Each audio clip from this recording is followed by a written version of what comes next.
Hi! First of all, excuse my voice because today was pretty intense when it comes to martial arts. I was teaching a student the power of the ki of the martial arts, yell or shout on how to stun an opponent. So my voice got a bit, how you say, like raspy. Okay, so a few hours ago, I was commenting on one of the videos by Notepad Anon. I recommend that you check out his channel. He focuses on making these really fast reviews, like 2 minute long reviews or even less. Very fast, very informative. He also has these really long videos where he talks about all sorts of things like Japanese RPGs and role playing game design in general. There are some very peculiar or unique subjects that he approaches. So I recommend that you check out his channel if you want a more, just like more unique or out of the ordinary material. So, like I said, I was commenting on one of his videos and we were talking about mechs and mechas. The differences between a mecha and a mech are somewhat obvious superficially, but then I started to think about the other differences between, because they could be considered different genres or subgenres, rather subgenres of science fiction. So with this video I wanted to give you some what I would consider pointers or tips on how to handle the different role-playing game adventures, scenarios and campaigns ideas for sessions. I'm going to try to approach this from someone who doesn't know the differences between mecha and mech, and just give you my general thoughts on this. Well, for those of you that are not really into mechas and mechs, they could think that they are completely the same, that there is no difference. You could say that a mech is basically that more realistic vehicle, usually bipedal, but not necessarily so. They are those very heavy robots. They almost look like tanks with legs and arms. I say that they are more realistic because of their design, the weapons that they employ, the amount of mechs, not necessarily in all cases, but you feel like they are more expensive to produce. I also think that they represent a more technical side when it comes to piloting those vehicles. So all of those giant robots that look really clunky, like I said, very realistic. They don't have really over the top weapons. That is, they have like railguns and they sometimes shoot out missiles and bombs and things that you would expect, different shells that you would expect to see in like tanks and some fighter planes and jets. So you end up thinking, well, that could happen perhaps. Maybe it's not as likely in let's say a few centuries, but maybe, who knows. And then we have mechas. Mechas are really over the top. They are pure anime. They fight more like samurai or ninja. They look like robotic samurai or ninja that you can pilot, that you get into the inside of them, their cockpit, and you pilot them. And yes, they are pretty crazy when it comes to fighting. They almost like do some somersaults and they usually fly. They have these really over the top weapons like energy weapons or laser weapons, all sorts of like javelins and like laser swords or force swords and all of that. They fight a bit like Jedi at times. And yes, they are less believable. They are more science fantasy when compared to mechs. Mechs feel more like hard sci-fi, and mechas, yeah, they are really over the top. But then I started to think, what is there a way to further analyze the differences between the stories that are told through those vehicles? And I think that there are several important differences. So maybe you want to run a Gundam style campaign using Mechton or I forget the name of this really cool mecha game. Oh, it was. I'm going to put the link in the description below. I can't believe I forgot about that, but I really I wanted to play that one because I have the core game and the expansion, but I have barely played it, and I really want to get more into it. Maybe when I get some free time in the near future, hopefully. But like I said, there are several games that you can use to represent those stories. Even if you use some universal or generic anime system like OVA or OVA or Valor, you can also handle things with mechs. You can just like tweak or modify things so that it's a mecha game. And when it comes to mechs, maybe you want to run a heavy gear sort of campaign or battle tech, of course. So with this, like I said, I want to give you my ideas, some pointers, some general concepts on the differences between mecha and mechs. Let's start with mechs because I think they are a bit more simple. Let's start with the vehicles. Mechs are sometimes quite ordinary from a dramatic point of view or standpoint when compared to mechas. Mechs are just like that, they are vehicles. Maybe the characters will become attached to them, maybe they will give them some names. Maybe the vehicle itself is quite important for the story because it's a prototype or a really advanced version of existing mechs. But when compared to mechas, they are a bit less important. And I don't mean that in a dismissive way. It's more like the pilot sometimes has more importance in the story when compared to the mech, and when it comes to mechas, it is not always the case. So with mechs, they are like tanks, like I said, like any sort of real life vehicle. The characters use them to fight the battles, but from a more pragmatic point of view, they use them. If they are destroyed, they replace them somewhat easily, sometimes with a completely different model using the same materials or other materials, it doesn't matter. So the vehicle itself could be considered ordinary. The weapons as well, they are easy to replace, and usually they are powered by conventional sources, even in a sci-fi setting where they are not using just like fuel that we use in real life. They usually use the sci-fi equivalent, but it is still quite the normal source of power.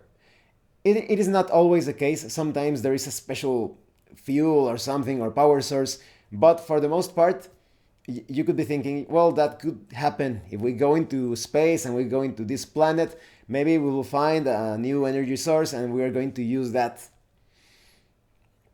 Now let's go towards the mecha side. Mechas are sometimes just as important as the main characters, as the pilots. There are many incredible examples of this, like Mazinger. Well, in Spanish we call it Mazinger Z. I think in English you would say Mazinger Zeta, right? Or Zeta. Zeta. Mazinger Zeta. I'm going to say it like that. Or the mechas in Evangelion. They are very important for the story. And oftentimes, they go into science fantasy territory immediately. For example, in the case of Mazinger, usually they refer to Mazinger as a demonic machine, that there is actually a demon inside of the machine. In the case of Evangelion, well, you could consider it a bit like a spoiler, but without spoiling too much, and a lot of you already know about that show. The robots are quite organic and spiritual at the same time. And this happens all the time, even in mecha, in anime, where the vehicles seem to be normal vehicles. There is always something quite out of the ordinary. For example, in Gundam, they have that special alloy. That's why they are called Gundams, because of the name of the would you call it in English? The Gundamian? Oh, I forgot the name in English, but Gundam. I forgot, but well, The name of the alloy is the name. That's why they call it the Gundam, because of the material. But it's a very special material without taking into consideration the Minovsky particles and all of that. There are somewhat rare power sources, well, when it comes to the Minovsky particles, and in some of the Gundam series, sometimes the Gundam itself is powered by some very weird things, like in Gundam Double O, that it really gets into this weird alien territory, and where even the pilot himself ends up going through this sort of transformation, and the robot and the vehicle and the pilot himself, they become like intertwined to in a level beyond the physical realm. It's very, very strange. Maybe you could consider it like a union of energy. So in those cases, in those stories, the mechas are usually powered by something very special. And in really over the top shows, sometimes they are powered by some emotional outbursts, like the power of friendship or hope or rage or bravery, all of that. When the pilot enters into those like berserk sort of moments, they also affect the vehicle. It moves faster, it fights, it's stronger, more potent in every way. So now let's go beyond those superficial aspects. Gundamian. I'm still trying to remember. Okay, so but then I thought there are also differences when it comes to the pilots. On the mech side, the pilots are not as edgy. They are not filled with angst. And in many mecha shows, there's a lot of that, and we will talk about that in a few moments. But usually, because the mechs are like the Western version of those vehicles, the pilots are very tough and manly most of the time. You see this just like you would expect of a modern fighting man, and they usually push some emotional conflicts aside. For example, in the computer game of Heavy Gear, without giving out spoilers, the main character throughout the story, he suffers, well, he suffers an emotional, a jarring moment. But because he is the tough guy, like the more Western type hero, he almost pushes that issue aside immediately, and he goes into battle once again. He's obviously like, I'm going to put all of those emotions to the side for the moment. I'm going to accomplish my mission. Perhaps he's also using that emotion to fight. You can use those emotions to be more effective in battle. It takes practice, but it is possible to do that. But like I said, every time he goes through something very shocking, very damaging when it comes to his psychology, he just, like I said, finds a way not to let it control him. But now let's go into the mecha version of sort of stories. Well, and the pilots are almost always psychologically affected. Maybe you could say that is more realistic, as much as some would like to say otherwise. People are always being affected by emotion. Even, for example, some people want to say that we as men, we are better when it comes to dealing with our emotions. But I see men making mistakes based on their emotions all the time. And I see men that manage to transmute those emotions into strength, into power. I think there is some confusion in current times, perhaps a deliberate confusion by certain people that want to keep others confused. But emotions are usually negative. That's a negative energy, something that happened to you in the past that you need to resolve, rationalize, turn or transmute into energy, into a constructive or destructive force as needed. And feelings are the ones that you should pay attention to. Feelings are not bad because feelings are what you are feeling right now. And they do not cause consternation or issues or conflicts in your mind because, for example, right now I am feeling excited when it comes to talking about these subjects. And if, for example, someone, let's say that got into my house, maybe right now I'm filming this video and I hear that somebody just jumped inside my garden or got inside my house, I will feel a murderous rage. So that's my feelings, and I am going to act on those feelings because it is now or nothing. If you are in a safe place, maybe you could be thinking, oh, well, that guy probably is carrying a gun. And if I have a weapon, I should pick up my weapon first. But if I'm in a sort of like a safe room, then I would lock myself in and call police because sometimes it depends where you live. If you kill an invader, depending on how corrupt the police are, they could try to pin the murder on you, like, oh, that guy wasn't actually going into your house. You kidnapped that person and you killed that guy, so you're the criminal. So you have to think about all of those things, but regardless, if you are a real man or a real woman, you're going to take, like I said, those feelings, the way you perceive things, like I'm feeling that, and then you act based on those feelings. It's about combining intelligence with instinct at the same time. You need both. So inside of Mecha, as I was telling you, the pilots get into these traumas, like these psychological shocks or bursts.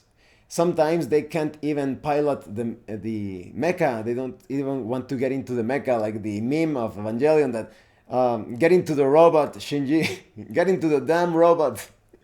So, like I said, sometimes the pilots end up paralyzed. They don't go inside their vehicles. But in other cases, they go into this outburst, like a berserker rage of sorts. They're like, like, and the vehicle itself, depending on how science fantasy the story is empowered or boosted or enhanced by that rage, by that trauma. So there are very important differences. Now, when it comes to mechs, let's talk about the development of a human being that is watching those shows, because there's also an important element related to that. When it comes to mechs, I also think it is more simple. Let's say that if you are like me and you grew up watching those shows, playing those video games, you saw the mech stories, just more like very not of a greater transcendental value or transcendence when it comes to your development as in my case as a man. Because I don't know if there are a lot of women. I think there are plenty of women that enjoy those shows, but many of the shows featuring mechas or mechs, they are focused on, they are geared, or how would you say, yes, like for the entertainment of men or boys. So, like I said, as you watch those stories as a boy, you don't give it too much thought. You just see the cool robot destroying things and charging into battle and using those lasers and explosive shells, and you're like, yeah, awesome, yeah, no, like. But when it comes to mecha, they really have a strong impact on how you develop as a man. Many of those mecha shows have some sort of sexual symbolism. The designs of the mechas, sometimes the cockpit, for example, in the case of the Son of Enders video games, it actually is a cockpit. It is located down there. So you have to look at the design of that. I'm going to put a video in the description if you haven't seen Son of Enders. So yes, there is some sort of symbolism there, and many mecha designs, they are very well endowed down there. And that is without taking into consideration the giant weapons that they use, the blades and the guns. So there is a strong phallic symbolism there. But at the same time, the pilots usually young men, very young men, teenagers that are just finding their way uh, through the world, trying to become men.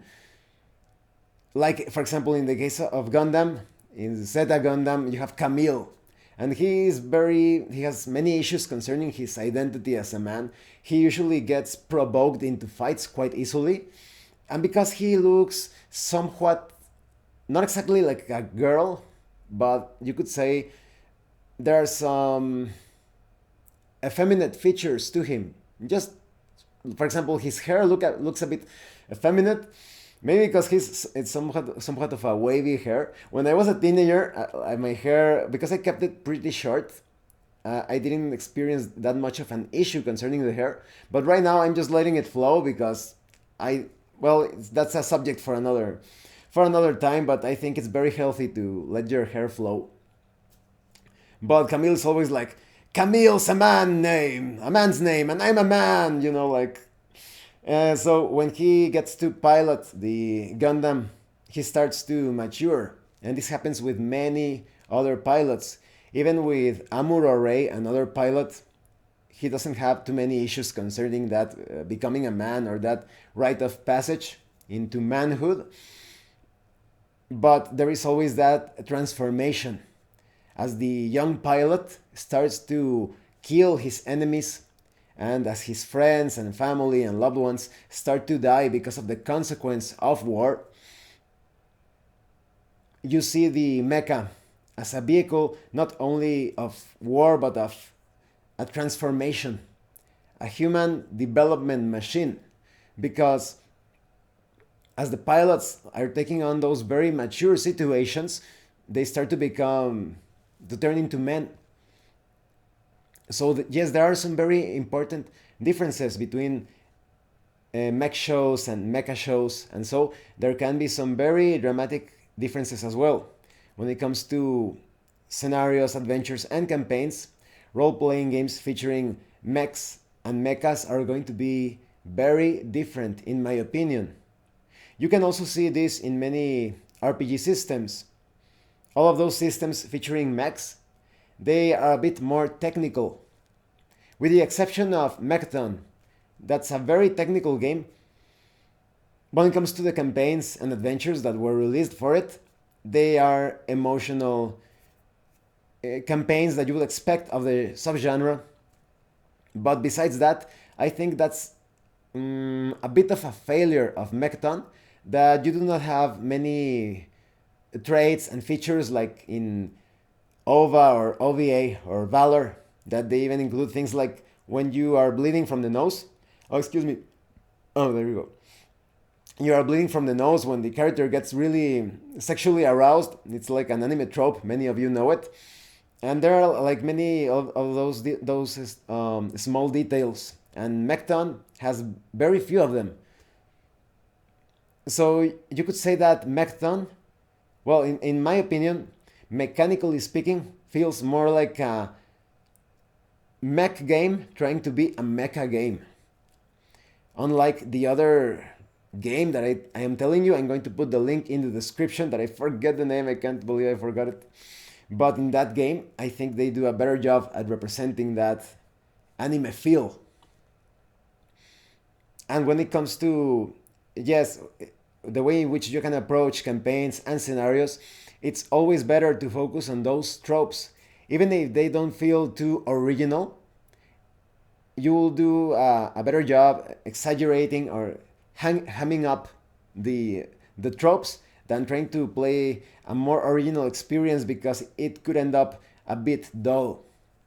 So in general, mech scenarios or campaigns are going to feature duty, honor, bravery, these very tough individuals or individuals that aren't that tough. In fact, yes, in Battletech, there are some important characters that start out, well, not exactly like archetypes, but they grow up into such archetypes, or they either die.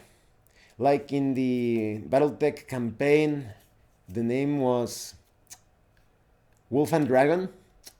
I think it was Wolf and Dragon. Dragon and Wolf. Well, in one of those, there are some characters that from the start in their biographies, they are telling you, oh, this character is somewhat afraid, or he has some issues concerning this or that, and he or she, they usually end up killed or betrayed.